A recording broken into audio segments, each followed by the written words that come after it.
Some days you're the windshield, and other days you're the bug. I'm not sure what's going to happen to this little fellow.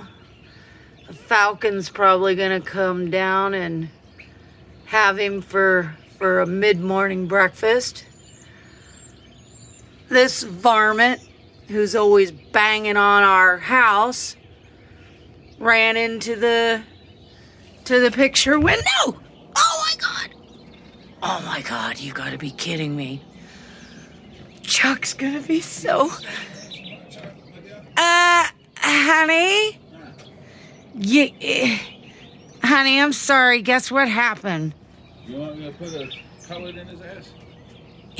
Honey, he survived. He flew away? Yes! I knew I should have put a pellet in his ass. Now they're gonna start banging on the wall. I'm sorry, honey. I just couldn't allow it. But you can allow all that in the side of the house?